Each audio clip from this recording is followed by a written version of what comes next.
स्वामीनिष्ठा।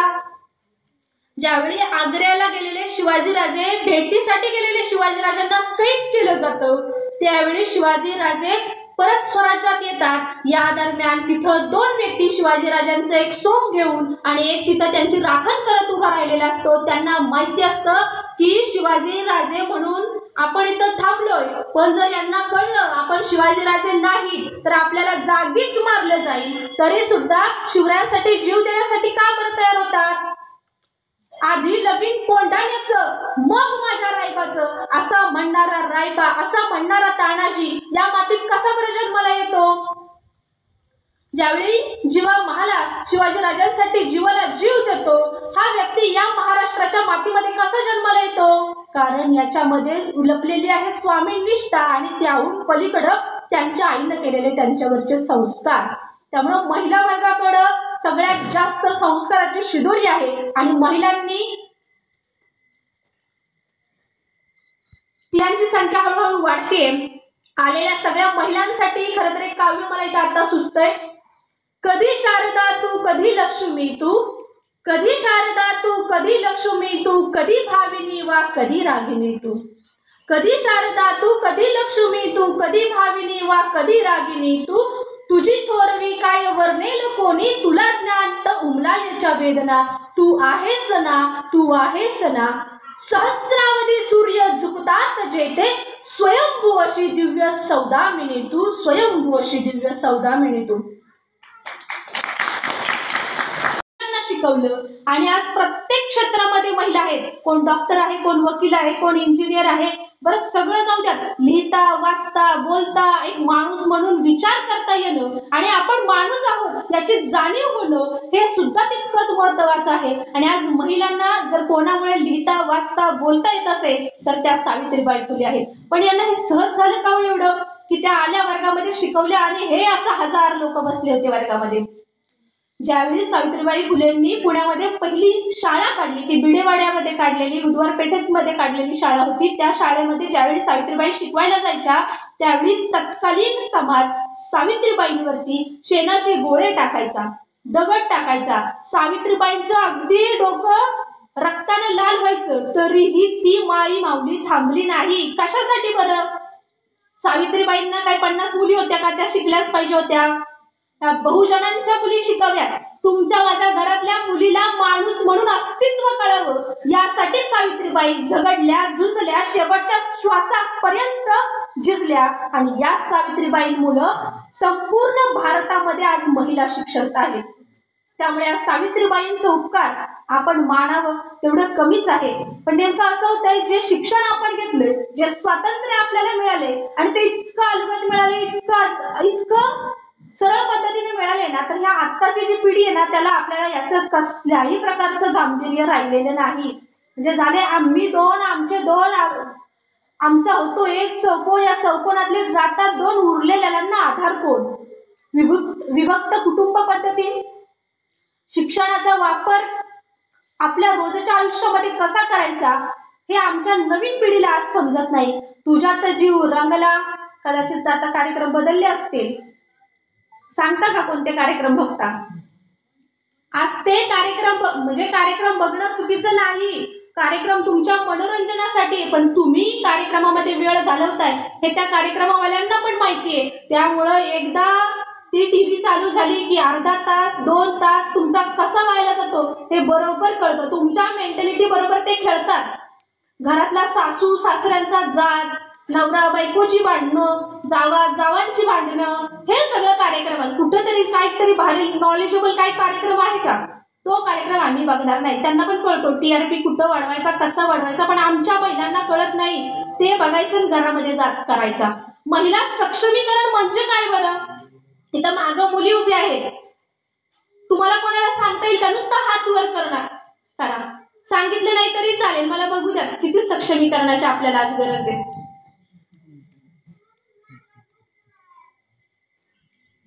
अगदी सुंदर विषय तुम्ही शेळके दादा निवडलाय, महिला सक्षम। म्हणजे शिवाजी महाराज वाचून, शिवाजी महाराज ऐकून आमच्या अंगावरती असलं रक्त सळसळलंय, अंगावरती शहारे आले, पण मी काय हातवरती करणार नाही, मी काय जिजाऊ बनणार नाही, मला काय पडलंय, मी माझा कार्यक्रम ऐकणार, निघणार, इथं गर्दी कमी होती, मी येऊन बसले, मला त्यांनी बोलवले, मी कशाला बोलतो बाबा, माझं काय, नंतर मी हाय फुगड्या बिड्या खेळते आणि जाते.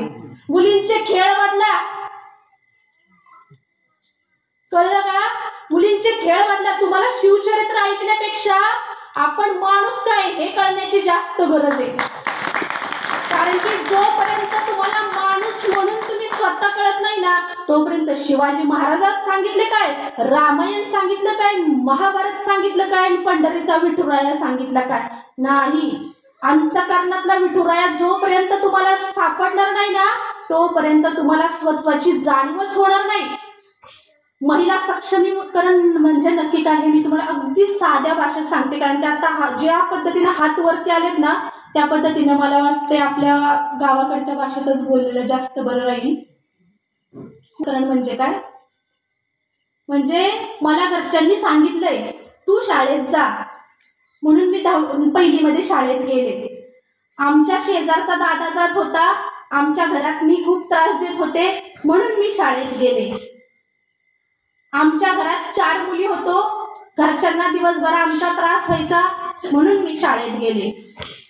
आमच्या घरात मी एकुलती एक मुलगी आहे, मी नवसानी झाले म्हणून मी शाळेत गेले. अशी असंख्य कारणं घेऊन पहिलीच्या वर्गात आम्ही गेलो. आमचा मोठा दादा शाळेत गेला म्हणून मी त्याच्याबरोबर शाळेत गेले. हे सगळं करत क ग ग घ पहिलीमध्ये मी शिकले. 8वी मध्ये गेले, 9वी मध्ये गेले, 10वी मध्ये गेले. माझ्या बरोबर माझी आवडती मैत्रीण शाळेला पुण्यात गेली. शाळा संपल्यानंतर कॉलेजला पुण्यात गेली. मी किमान विंझरला तरी जावं म्हणून मी विंझरला गेले. ती विंझरला गेली म्हणून काय झालं, मी डिप्लोमाला भोरला जाणार म्हणून मी भोरला गेले. माझ्या शेजारच्या बाईनं सुंदर एक काठपदराची साडी आणली म्हणून मी किमान नेट तरी 500 रुपयाची साडी आणली. माझ्या शेजारच्या काकूंनी तिच्या मुलाच्या लग्नामध्ये एक फ्रीज आणला, मी किमान एक पातेल्यांचा सेट तरी मुलीच्या बापाकडून मागणार म्हणून मी माझ्या पोराचं लग्न केलं. आमच्या चुलत जाऊबाईंनी त्यांच्या माहेरवरून खूप काहीतरी घेऊन आल्या, मी निदान पिशवीवरून भाजीपाला तरी आणला पाहिजे. हे आहे का महिला सक्षमीकरण? आहे का महिला सक्षमीकरण? माना डोलवलं तरी चालते, हात नका वर करू. मग महिला सक्षमीकरण काय? मी एक बाई आहे, याच्या आधी मी एक माणूस आहे हा विचार डोक्यात येणं म्हणजे महिला सक्षमीकरण. मी एक बाई आहे, त्यासोबत मी एक आई आहे हा विचार डोक्यात येणं म्हणजे महिला सक्षमीकरण. मी एक बाई आहे पण सोबत मी कोणाची तरी ताई आहे हा विचार डोक्यात येणं म्हणजे महिला सक्षमीकरण. हे सगळं करीत असताना मी एक माणूस आहे आणि माणसाला माणसासारखं वागता यावं यासाठी एक विचार करणं म्हणजे महिला सक्षमीकरण. मग हे महिला सक्षमीकरण हे नुसतं भाषणामध्ये होतं का, किंवा अंतराळामध्ये महिला गेली म्हणजे भारत महिला सक्षमीकरणात 100% खरा ठरला का? ज्यावेळी कोदवडी मधली पहिलीतली मुलगी म्हणते ना हात वर करून, मी पहिलीत आहे आणि माझं नाव हे आहे, आणि त्या पद्धतीनं ती वाटचाल करती. ज्यावेळी कोदवडी मधली मुलगी एखादी डॉक्टर, वकील, इंजिनियर होती, स्वतःचे 2 रुपये का होईना हे कमवायला लागती. त्या आलेल्या पैशामधून वडिलांना फाटक्या बनियनेचा सेट पुन्हा नवा घेऊन देती, आईच्या डोक्यावरती चांगली काठपदराची साडी देती, जी आपल्या आजोबांना गोळ्यांची पाकिटं आणून देती, जी आजीला आपल्या पिरवटामध्ये ठेवण्यासाठी 100ची नोट देती. याच्याकडे होणारी वाटचाल म्हणजे महिला सक्षमीकरण. महिला सक्षमीकरण अतिशय साधं आणि सरळ आहे. पुरुषांची बराबरी न करणे म्हणजे सुद्धा महिला सक्षमीकरण.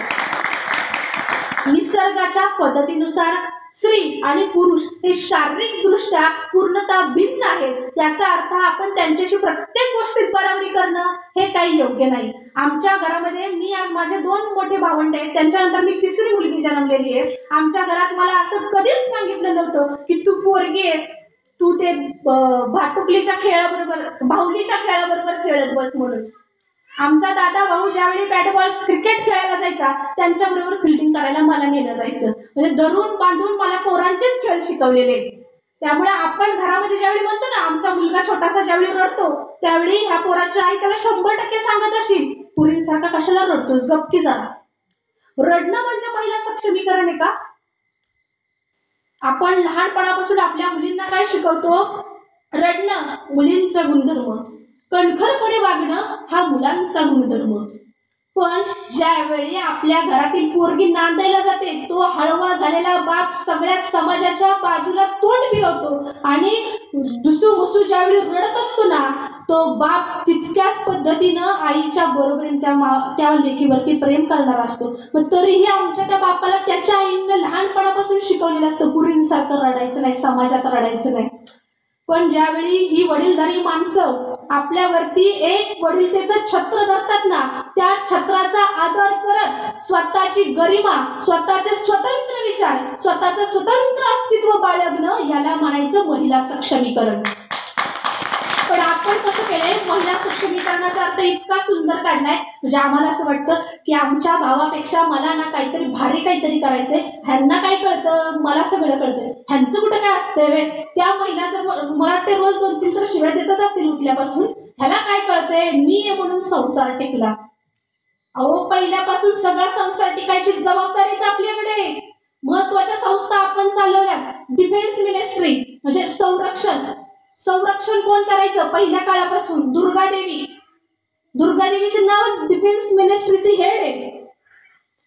आपण म्हणतो आमच्याकडे काय पैसा नसतो, ठेवायला हे नसतं ते नसतं. आपली जी फायनान्स मिनिस्ट्री आहे त्याचा हेड कोण आहे? माता लक्ष्मी. एज्युकेशन मिनिस्ट्री हेड कोण आहे? माता सरस्वती.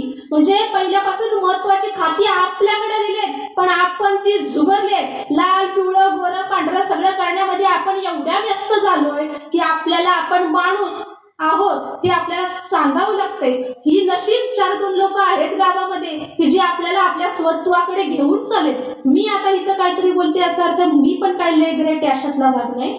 मी फार जवळच्या गावातली, वांगणी माझं गाव आहे. मी मराठी शाळेमध्ये 10वी पर्यंत शिकलेली आहे. मी पण आमची आई ज्यावेळी शेतामध्ये जाते तिच्यासोबत मी पण जाते, भात लावायला जाते, भात काढायला जाते, रोप पेनायला जाते, त्यातलं शेवाळ बाजूलाही करायला जाते, नंतर पावटा बांधावरती लावायलाही जाते, पावटा काढूनही आणते, त्यातलं तेरडी अशाची भाजी मला कळती. मी इतर काय ज्ञान पाजाळते म्हणजे मी काय कुठून फॉरेनवरून आलेली नाहीये, तुमच्यातलीच मी आहे. पण ज्या सावित्रीबाई फुलेंनी महिला सक्षमीकरणासाठी, माझ्या महिला शिकण्यासाठी, माझ्या लेकीबाई शिकण्यासाठी अंगावरती चिखल 2 घेतलेत ना त्या माऊलीचे उपकार फेडण्यासाठी मी आज इथं उभी आहे. सरकारने स्थानिक स्वराज्य संस्थांमध्ये एक आरक्षण दिले. त्या आरक्षणाचा वापर करून आम्ही आमच्या गावामध्ये एक सरपंच नेमतो. प्रकारचे गावामध्ये सरपंच नेमतो. महिलांना आरक्षण पडलंय. मग कोणाच तरी नवरा 4-2 लोकांमध्ये फिरत असतो. मग कोणाला करायचं? माझ्या बायकोला थोडं काय कळत नाही, असू दे की तिला काय कळतंय, मीच करणार आहे सगळं, मग तिलाच करू आपण. तिचं नाव लावायचं, तिलाच सरपंच बनवायची, तिला काय माहिती करून द्यायची नाही आणि तिला करून घ्यायची नाही, हा विषय वेगळा. तिने डोक्यावर पदर घ्यायचा, सरपंचचं इलेक्शन जिंकायचं, जिंकल्या 10 साड्या घ्यायच्या भारी, प्रत्येक 10 कार्यक्रमाला त्या घालायच्या, डोक्यावर पदर घ्यायचा आणि बसायचं इथं पुढे येऊन. तिला काय कळत नाही, सही ह्यांनीच मारायची. बरोबर ना दादा? तुम्हाला कदाचित अंदाज असेल, आपल्या गावात जर ही परिस्थिती नसेल तर समाजातलं वास्तव्य आहे ते जुगारून आपल्याला जमणार नाही. मग ते काय घ्यायचं, मग तिची सही पण मारायची. हिला काय माहितलं नाही, गाव विकला की पाईपलाईन विकली का नवरदेवानं सरपंचकीच विकली, काही माहिती नसतं. म्हणजे आम्ही फक्त डोक्यावरती पदर घ्यायचा आणि झेंडावंदनाला जायचं, ती दुरी ओढायची, नक्की कोणती ओढायची हे आम्हाला लवकर कळतं. ही ओढायची का मी डोळ्यानं पाहिलंय, वस्तुस्थितीवरती बोलले. मग हे महिला सक्षमीकरण आपल्याला गरजेचं आहे का? शिक्षण घेणं. आता हे छोटंसं पोरगं काय म्हणते, आई म्हणजे एवढीशा पोराला ठेच जरी लागली ते काय म्हणतं आई. म्हणजे आईची गरिमा ही इतकी मोठी आहे, आबाळा एवढी आईची गरिमा आहे. आईच्या गरिमेवरूनच विषय निघालाच आहे. ज्यावेळी भक्त पुंडलिक आई वडिलांची सेवा करतात त्यावेळी त्यांच्या समोर कोण आलेलं असतं? जगाचा परमेश्वर साक्षात पांडुरंग आलेला असतो. त्या पांडुरंगाकडं वेळ द्यायला भक्त पुंडलिकाकडेच वेळ नसतो, कारण आई बापाची सेवा करत असतो. तो वीट फेकतो, त्या फेकलेल्या विटेवरती जगाचा परमेश्वर 28 युग उभा राहतो. ही पावर कोणात आहे? आई बापाच्या सेवेमध्ये आहे. पण आम्हाला काय समजलं नसतं. आम्ही काय करतो? आमच्या बापाला म्हणतो, हे गप म्हाताऱ्या, तुला काय कळतंय? आणि कुठला तरी कोणतरी आमदार, खासदार, नेता किंवा सतरंजी उचलणारा एखादा कार्यकर्ता, त्याला म्हणायचं, साहेब नमस्ते, आपण आमचे आधारस्तंभ, आपण आमच्या पितृतुल्य, त्यांच्या बड्डेला आम्ही जाणार, तिथं 5-50 किलो फुलं उधळणार आणि आमच्या बापाला कधी आम्ही आयुष्यात एक फुल दिलं नाही हो. वरून त्याला म्हणायचं, तू काय केलंस आमच्यासाठी? तू काय केलंस? आम्ही 4 भाव, तुमची 1 एकर जमीन, काय ठेवलंस आमच्यासाठी? आणि आमचा दुसरा समाज आहे, कदाचित आपण नसाल, आत्मपरीक्षण करा.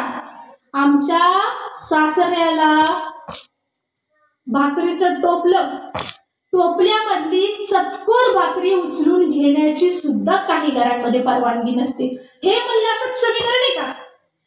तुम्हाला चंद्रावरच्या गोष्टी सांगून काहीतरी ज्ञान पाजळण्यात मला खरंच काही इंटरेस्ट नाही.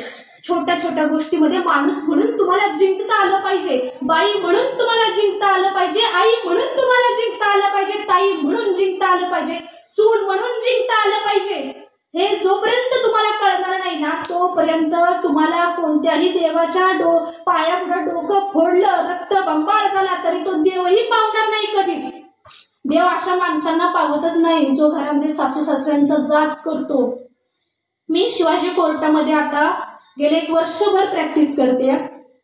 सर मला खूप सिनियर आहे, त्यांच्या इतपत अनुभव माझ्याकडे नाहीये, पण 1 वर्षाच्या अनुभवावरून मी सांगते, रोज कितीतरी केस घटस्फोटाच्या अशा येत असतात की नवऱ्यानं ह्या रंगाची साडी सांगितली होती, त्याच रंगाची आणली, नुसती त्याने नाही आणली, मला ही पाहिजे होती, ह्याच्या कुटुंबानं ही ठरवली, आणि मग साखरपुड्यात मी ऍडजस्ट केलं, लग्नात यांनी हेच केलं, माझा खूप जाच केला, आणि आता मला 2च महिन्यात असं कळलंय की ही काही माणसं बाबा चांगली नाहीत, आता मला ह्यांना सोडायचे, ह्यांच्याकडून अर्धी प्रॉपर्टी मला मागायची, पोटगी मला मागायचे.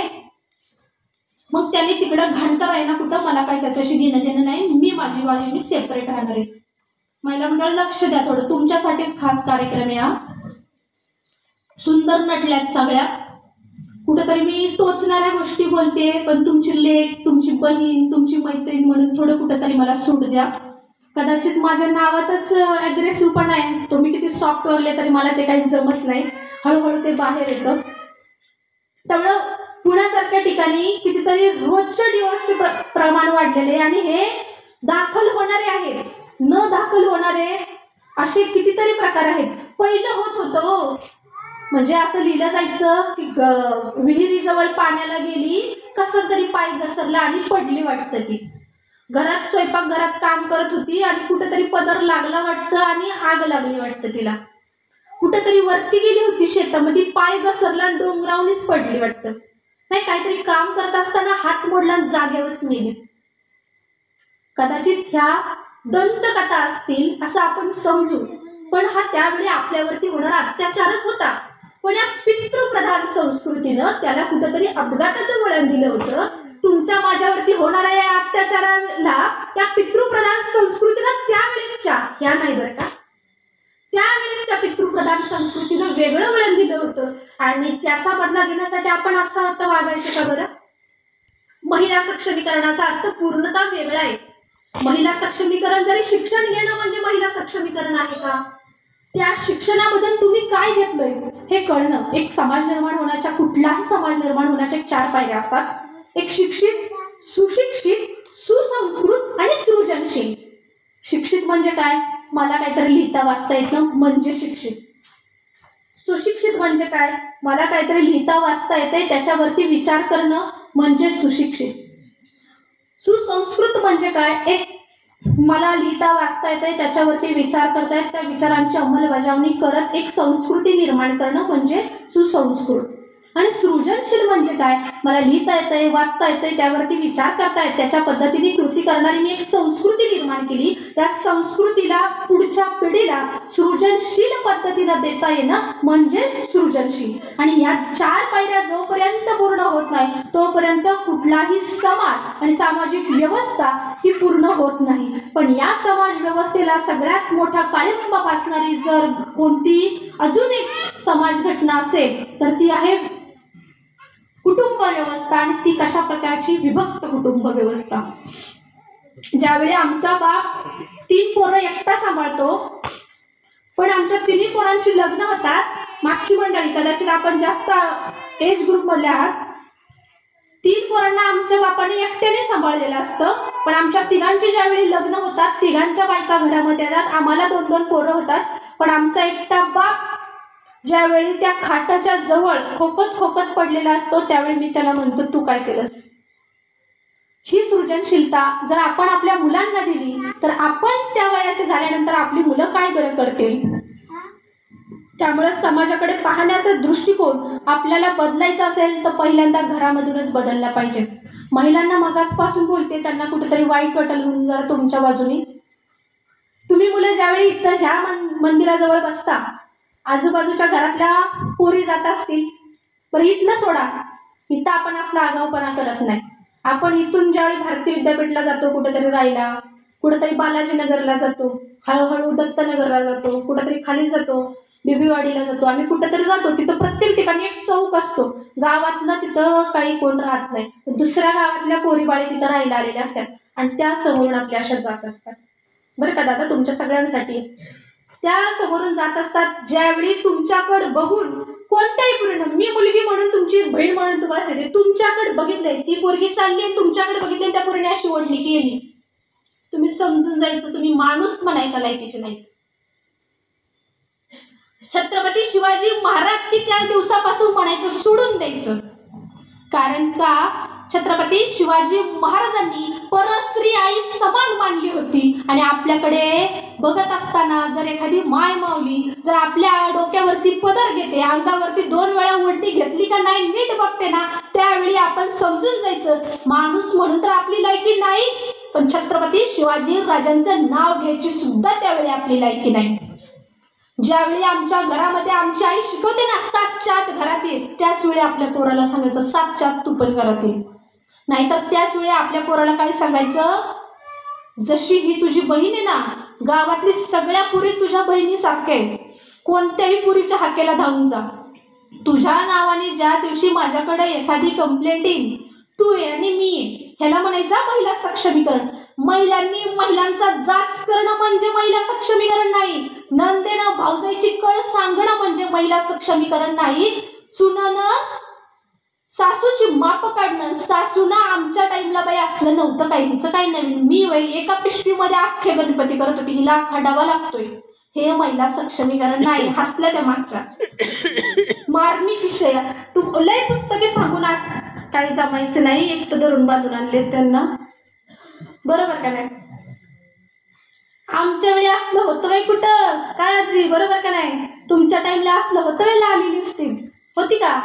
हा, कसली दणदणी खणखणीत दिसते आमची आजी, पावडर नाही, गंध नाही, काय नाही, दिसती कसली हा महाराणी सारखी. आणि आम्ही बाई बाई बाई एसटी मध्ये बसलो तरी माझी स्किन जरा खराबच झाली, बरं झाली नाही का सांगायचं, तिकडच कसा नाही.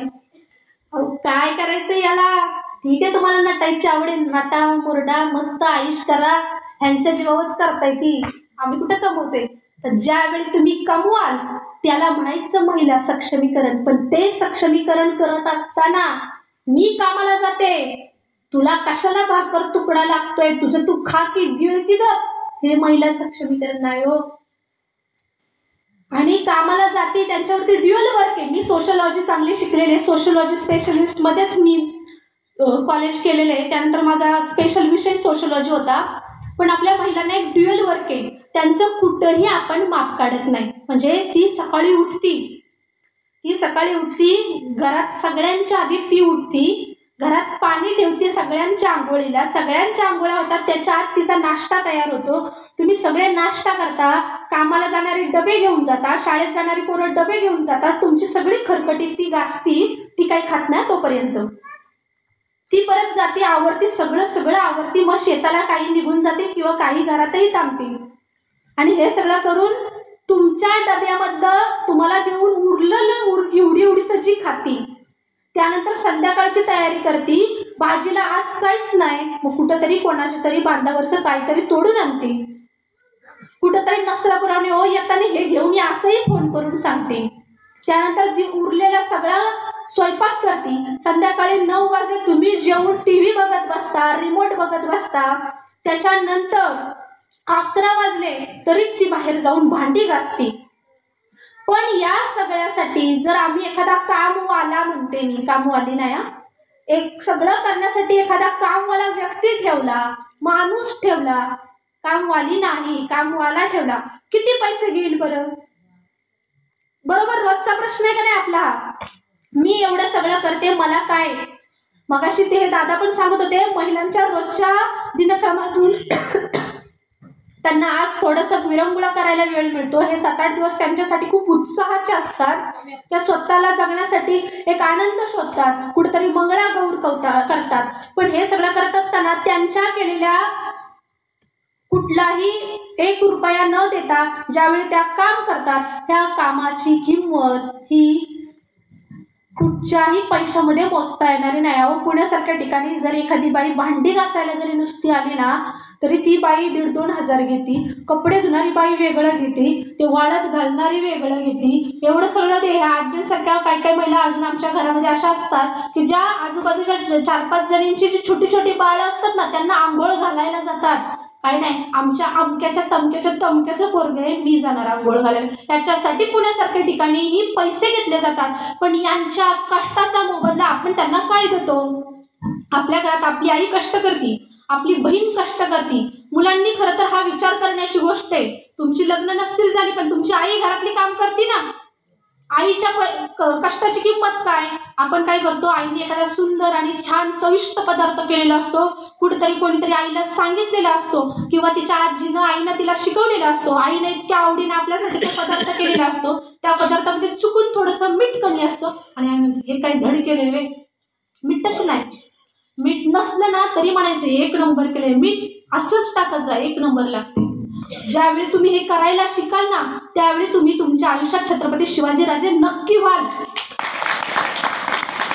प्रत्येक वेळी आपण यांना दोष देणं हे आपल्यासाठी काही योग्य नाही. कारण का, ज्या माऊलीनं 9 महिने पोटात वाढवले ना, ते 9 महिने पोटात वाढवण्याची ताकद फक्त महिला समाजाकडे आहे.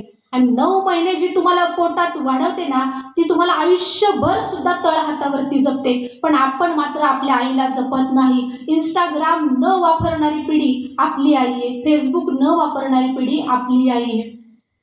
अहो, बायको लग्न केलं तर तुमच्या गुणांना बघून बायको 1-2 वर्षात तुम्हाला सोडून जाते. पण तुमचा कसलाही स्वभाव, दारुड्या पोराला सुद्धा, पोटच्या पोराला हातात घेऊन 70 वर्षाची आई सुद्धा त्याला आधार देते. ही आई माऊली तुम्हाला कधीच सोडून जाऊ शकत नाही. महिला सक्षमीकरण जर करायचं असेल ना, यांच्या आधी अगोदर तुमचं होणं गरजेचं आहे. आज ह्या विषयाला जेवढ्या महिला आहेत तेवढेच हे मुलं सुद्धा आहेत. खरं तर ही सगळ्यात मोठी कौतुकाची गोष्ट आहे. आणि हा कार्यक्रम ऑर्गनाईज ज्यांनी केलाय ना, हे सगळे हे तरुण मंडळ आहे. हे तुमच्यासाठी यांनी हा विचार करणं ही तितकीच महत्त्वाची गोष्ट आहे. पण ज्यावेळी आमच्या घरातील आई घरातला ज्यावेळी झाडू मारते, तिची कंबर दुखत असते ना, तुम्हाला झाडू मारता येत नसेल ना, तिला त्याच्यासाठी मलम तरी किमान आणून द्या.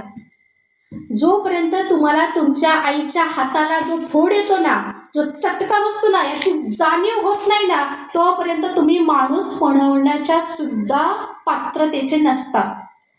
ज्यावेळी तुम्हाला ही पात्रता समजेल त्यावेळी तुम्हाला महिला सक्षमीकरण म्हणजे काय, मोठमोठ्या बाता हाणणं, नौदलामध्ये महिला आहेत किंवा अजून एरोप्लेनने महिला जातात, अंतराळवीर महिला आहेत, पाण्यामध्ये पण महिला जातात, इकडून तिकडून महिला, राष्ट्रपती महिला, ह्या ज्या गोष्टी आपण पाहतो अतिशय चांगल्या गोष्टी आहेत ह्या. पण ह्या कळून घ्यायच्या असतील ना, तर त्याच्या अगोदर आम्हाला आपल्या घरावरती आई समजता आली पाहिजे. आपल्या घरातला बाप समजणं ही तेवढीच आपली जबाबदारी आहे. प्रत्येक वेळी त्यांच्यावरती पण ब्लेम करणं काही चांगलं नाही. हा जो समाज आहे ना, हा 2 पद्धतीनं चालत असतो. सक्षमीकरण कधीही एका घटकाकडून होत नाही. सक्षमीकरण करायचं असेल तर स्त्री आणि पुरुष हे 2 समानतेनं वागलं पाहिजे. पहिली गोष्ट म्हणजे स्त्री ही जन्मत नाही, तर ती या समाजाकडून घडवली जाते.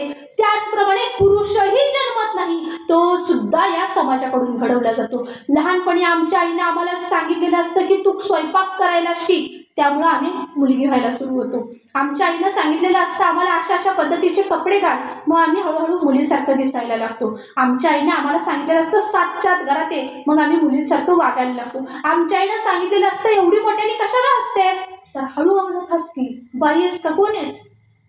आमच्या आईनं सांगितलेलं असतं चपाती कर, भाजी कर, भाकरी कर, भात कर, उद्या तुझं कसं व्हायचं, नांदाय गेली तर हाकलून देतील की.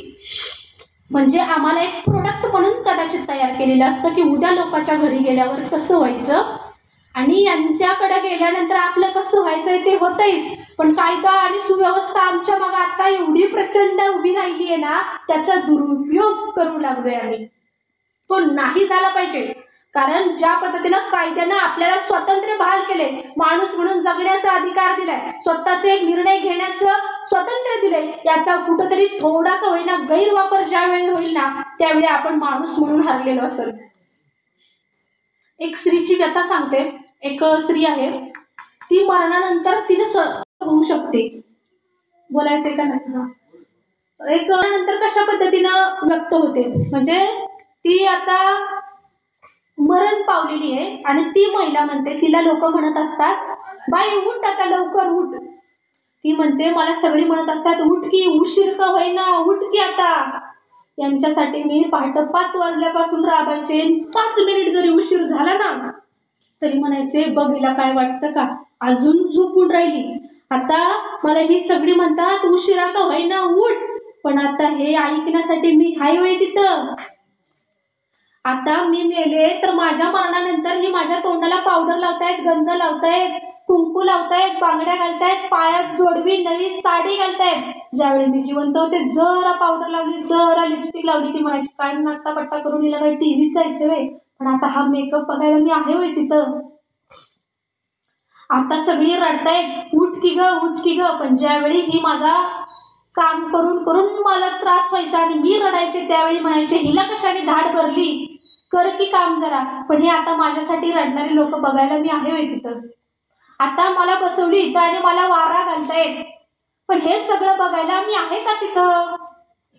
म्हणजे बाईच्या मरणानंतर आपल्याला बाईची किंमत कळते. एखाद्या घरामधील बाई जर 4च दिवस घरात नसेल ना, तर त्या घराचा इतका कचरा कुडा झालेला असतो. इकडेच सामान तिकडं, शर्ट कुठं लटकलाय, पॅन्ट कुठं लटकली, ती भांडी इकडं, ते तवा तिकडं, गॅस दुसरीकडं, चुलीची भाटी तिसरीकडं, असा आमच्या घराचा कारभार असतो. आमची आई 4 दिवस घरात नसेल आणि कुणी जर आलं ना म्हणेल आई नाही वाटतं घरात 4 दिवस झालं. जिवंत आहेत ना तोपर्यंत कौतुक करायला शिकायचं. म्हणजे आजच्या व्याख्यानातून तुम्ही काहीच घेऊन जाऊ नका. कोण पोरगी आली, काय बोलली, शिवाजी महाराज सांगितले, जिजाऊ सांगितली, काय काहीच सांगायचे ते सांगू द्या. मी काय सांगितलं याच्याकडे काहीच लक्ष देऊ नका. फक्त एकच लक्षात ठेवायचं, तुम्ही जिवंत असताना यांचं कौतुक करायला शिकायचं, जिवंतपणी यांना जाळायचं नाही. आईसाठी आणि बाईसाठी त्यांच्या घरातल्या घरात भांडणं लावायची नाही, एवढंच लक्षात ठेवायचं. आमच्यातल्या दोघींच्या भांडणामुळे हा आमचा बाप माणूस घरामध्ये झुंजत असतो. आमची तरुण पोरं हेच शिकत असतात. आणि वडीलधाऱ्यांना मला सांगायचंय, जोपर्यंत तुमचा बाप जिवंत आहे तोपर्यंत तू काहीही काळजी करू नको, हे आमच्या तरुण पोरांना तुम्ही सांगा. जोपर्यंत शहाजीराजे तयार होत नाही ना तोपर्यंत शिवाजीराजे घडणार नाही. अंथरूण बघून पाय पसर असं म्हणणं सोडा, आता म्हणी बदला. शिवरायांच्या महाराष्ट्रातले आहेत, राजगडाच्या पायथ्याला राहतो. आता तर तालुक्याचं नावच आपलं राजगड आहे, पण राजगडाच्या पायथ्याला आपण राहतो. आता आपले विचार आपल्याला बदलले पाहिजेत. शिवाजी महाराजांनी सांगितलं होतं आपल्याला काय, दारू सोडा. आम्ही सोड्यामध्ये टाकून टाकून घ्यायला लागलो. राजांनी आम्हाला काय सांगितलं, मोह बरा नाही, आम्ही मोहापासून बनलेली घ्यायला लागलो. बाईचा नाद करू नका, पण आम्हाला तोच लागला. याच्या पलीकडे जाऊन सांगायचं म्हणजे, पैसे घेऊन देह विकणारी बाई आणि पैसे घेऊन मत विकणारी जनता यांच्यात तरी फरक राहिलाय कुठं. सकाळी एकाकडे कार्यकर्ता असतो आमचा, दुपारी दुसऱ्याकडे जेवायला जातो, संध्याकाळी तिसऱ्याकडे जेवायला जातो, दुसऱ्या दिवशी अपक्ष म्हणून फॉर्म भरतो, मागं घ्यायचे परत 1,00,000 2,00,000 घेतो आणि त्याच्याच विरोधामध्ये आम्ही परत प्रचार करतो. म्हणजे सकाळी एकाकडे, दुपारी दुसऱ्याकडे, संध्याकाळी जेवणावेळेला तिसऱ्याकडं. असा जर कार्यकर्ता असेल तर जीवाला जीव देणारा मावळाही मिळणार नाही आणि तुमच्यावरती प्रेम करणारा शिवाजी राजाही इथं जन्माला येणार नाही. जोपर्यंत इथल्या माय माऊली जिजाऊ होत नाही तोपर्यंत आमच्या घरामध्ये शिवाजी राजा जन्माला येणारच नाही. यासाठी आपल्याला एकच गोष्ट, अशी गोष्टीबरोबर इमान पद्धतीनं वागलं पाहिजे. ज्यांनी आपल्याला शिकवले ते आपले आई वडील तर आहेतच, ज्यांच्यामुळे तुम्ही 5-10 वर्ग काही शिकलायचे आहात, त्या शिक्षणाचा योग्य पद्धतीनं वापर करा. कधी विचारलंच कोणी पहिली शिकली का 10वी, ताटमानेनं हात वरती करायला शिका. शिकलेली मस्तक कधीच कोणाकडं नतमस्तक होत नाही, हे लक्षात ठेवा. आणि त्या शिक्षणाचा वापर करून आपल्याला आपल्या घरामध्ये घराच्या पद्धतीनं एक कुटुंब म्हणून वावरता आलं पाहिजे. तिकडं त्या घराला भिंती असो नाहीतर ते मातीनं सारवलेलं असो, पण त्या घराला घरपण देण्याचं काम हे आमच्या मायमाऊलींमध्ये आहे. आणि मला वाटतंय आपण सगळ्या माझ्यापेक्षा वयानं अनुभवानं मोठ्या आहात, त्यामुळे आपण, तुमची मुलगी म्हणून मी जर काही कमी जास्त बोलले असेल तर मला थोडंसं आपण सूट द्यावी. आणि काही पटलंच नसेल तर बिनधास्त येऊन पण सांगावं, कारण की याच्यातूनच शिकायला मिळत असतं. आणि शेवटी छत्रपती शिवाजी राजांचा एक जयघोष करूया, कारण की अर्धा पाऊण तास झालं बोलते मी आता. मला वाटते 11:30 होत आले, मला पण माझ्या घरी जायचंय. आमच्या घरचे 2-3 फोन येऊन गेलेत मला. आमची पण आई वाट बघत असेल. 7च्या आत घरात ये म्हणणारी आई मला मिळालेली नाही, हे भाग्य आहे माझं. 12 वाजत आले तरी माझी आई अजून मुली नाही घरात का नाही आली. फक्त मी बरी आहे का, मी कुठं आहे हे बघण्यासाठी माझ्या आईचा फोन चालू असतो. मी अगदी लहान असताना माझे वडील वारलेले आणि माझ्या आईचं हे आजोळे, हे सत्यवान मामा आमच्या आईच्या आजोळातले आहेत, आईचे मेवणे. त्यामुळे माझ्या आईचं हे आजोळे आणि या आईच्या आजोळात इथल्या माझ्या आजीचं पाय लागलेले आहेत. ती आमची आजी पण आता स्वर्गवासी झालेली आहे. अशा गावामध्ये येऊन मला बोलण्याचं भाग्य मिळालं, हे आज गणपतीच्या निमित्त माझं हे सौभाग्य समजते. आणि आपली पुन्हा पुन्हा सेवा करण्याचं भाग्य मिळावं. मी शिवाजी कोर्टात वकील म्हणून काम करत आहे आणि याचबरोबर मी आदरणीय खासदार सुप्रियाताईंच्या माध्यमातून महिलांसाठी कुठलाही 1 रुपया न घेता कायदेशीर सल्ला देत असते. पुण्यामध्ये सुप्रियाताईंच्याच ऑफिसला मी बसलेले असते. तुम्हाला कधीही भविष्यात महिलांसाठी काहीही गरज लागू द्या, मला कधीही तुम्ही भेटू शकता आणि तुमच्या काही अडचणी असू द्या, त्यासाठी मी तुमच्यासाठी नेहमी असेल. आज या व्याख्यानाच्या निमित्त पूर्ण तरुण मंडळाचं देखील मी आभार मानते. शेळके सरांसारखे कार्यकर्ते घराघरात जन्मू द्या. त्याचप्रमाणे इतरही कार्यकर्ते आहेत, पण कदाचित आपली ओळख नाही त्यामुळे मला नावं माहिती नाहीत. आणि या व्यासपीठावरती ज्या ह्या 3-4 महिला बसलेत, हे व्यासपीठ कमी पडावं इतक्या महिलांची संख्या पुढच्या कार्यक्रमाला वरती दिसावी. आणि कार्यक्रमासाठी येण्यासाठी इच्छुक असणाऱ्या महिला सुद्धा अगदी जास्त असाव्यात. त्याच्यानंतर मंगळागौरीचा कार्यक्रम उत्साहात आपण साजरा कराल.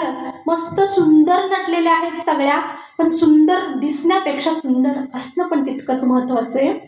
त्यामुळे आपण भविष्यासाठी आपल्या सगळ्यांना खूप खूप शुभेच्छा. गणपतीचरणी मी प्रार्थना करते की हे विद्येचे आराध्य देवता आमच्या सगळ्या मायमाऊलींना सद्बुद्धी दे, सद्बुद्धीचा वापर करून त्यांना चांगले विचार करता येऊ दे आणि त्या विचारांचं रूपांतर कृतीमध्ये होऊ दे. आणि आमच्या ह्या वडीलधाऱ्यांना, बाप माणसांना एक सद्बुद्धी दे की त्यांनी आमच्या मायांचं कौतुक हे जिवंतपणे करायला शिकलं पाहिजे. बरोबर का काका? नंतर काय उपयोग नसतो. नंतर बैल गेला, हत्ती गेला आणि घोडं गेलं, नंतर काय रडून करायचे बाबा, आहे तोपर्यंतच करणं सगळं काय करायचे ते. आणि पुन्हा एकदा आता जाता जाता आपल्या राजवाड्याच्या पायथ्यालाच आलेलोच आहे, तर छत्रपती शिवाजी राजांचा आपण एक गर्जना करूया. मला माहिती आहे काळ वेळेचं काहीतरी बंधन असतं, पण ज्यावेळी भक्ती असीम पद्धतीनं गेलेली असती, छत्रपती शिवाजी राजांवरती आपली जी ही भक्ती आहे त्या भक्तीसाठी कदाचित महाराजांची माफी मागून मला वाटते शिवाजी राजांची वंदना करावी. भगवी टोपी घातलेले दादा मगाचपासून बघतायत, आता ही काय नवीन चालू करते. आस्ते कदम, आस्ते कदम,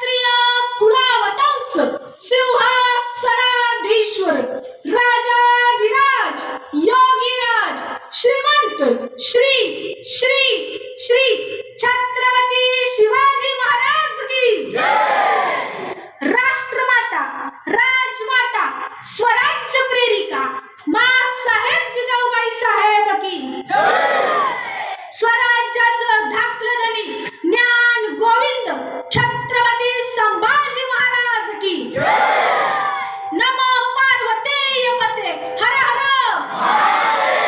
हर हर गणपती बाप्पा मंगल मूर्ती